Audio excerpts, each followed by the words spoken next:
And welcome to this week's Chat with the Chief. I'm Lisa Monahan. Joining me today and every week is Oklahoma City Police Chief Gourley. We're so glad to have him here. The idea is to have some real talk about all things public safety, the good, the bad, and even sometimes the ugly. And thank you for taking this invitation and being willing to answer our questions. I know transparency is so important to you.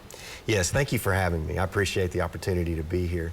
I know when I work out in the community and I'm talking to individuals in the community or citizen groups that we address, I always get questions about what we do in the police department, and every time the response is, we had no idea you were doing that. We had no idea what was going on.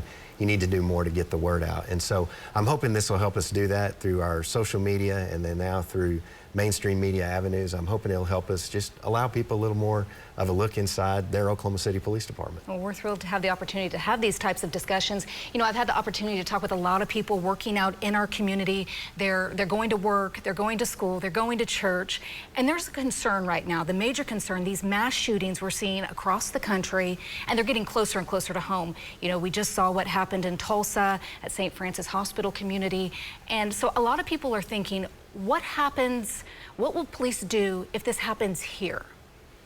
Absolutely, and what you saw in Tulsa, their response was very good for that type of event and what happened, and that's the way that, you know, all of us are trained around the country. Is we want to get in, we want to stop the threat as quick as we can so that we can save as many lives as possible, and that's what we're trained to do. For us as a police department, we've been training for these for years.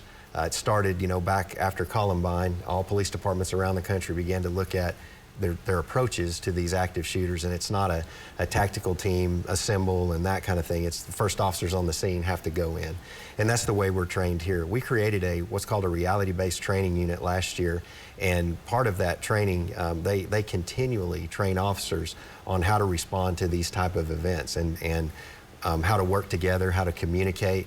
And what we've started most recently is we actually train those officers that actually work together. So an entire shift will go out and work on different scenarios that would apply in a lot of these situations as well. So we do a lot of training to focus on that. We want to make sure that we respond appropriately. We want to limit the loss of life and save as many people as we can and get the threat stopped quickly. Did anything change for the department after seeing what happened in Tulsa or in Taft in the last month? You know, for us, and for me especially, as the head of the organization, I look at every instance that happens because you learn something and the tactics change. For example, we're seeing more of these suspects now wear body armor. So we want to make sure that our officers are trained in thinking in those terms that normal tactics that we use to stop a threat may not work if that suspect's wearing body armor. So you may have to change where you target and what you do to make sure you're getting that person to stop. So little things like that we look at in every one of these instances. It's very important that law enforcement agencies communicate, look at after-action reviews so that we can learn and adjust our training and make sure that we're prepared for whatever may come. And we know, and we are so grateful that you are prepared. What about the people who find themselves in this situation? You know, God forbid something like this happen here in Oklahoma City.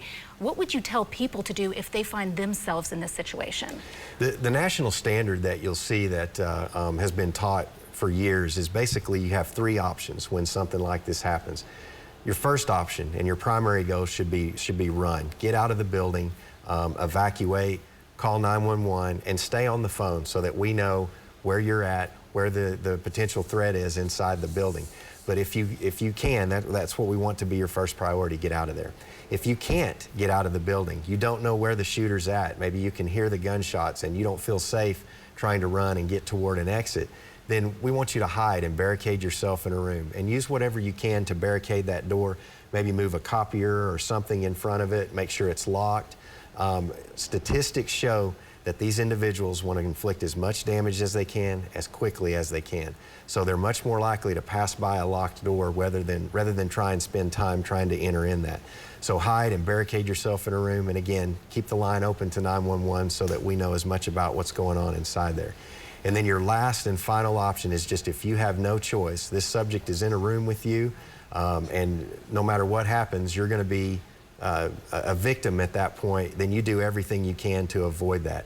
Grab something, a chair, something that's in the room, a fire extinguisher, and you fight with everything you have. You scream, you yell, do everything to distract them, because quite honestly, these folks that are committing these crimes, these suspects are not expecting that to happen.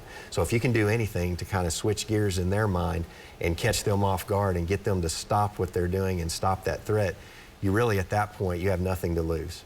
Such important advice today. Thank you so much for being with us and answering our questions. We know so many of you probably have questions for the chief as well, so we'll be posting this full interview on News 9's Facebook page. You can post in the comments, and we'll be asking your questions next week. You can also watch these chats again on the News 9 streaming app. We'll see you next week.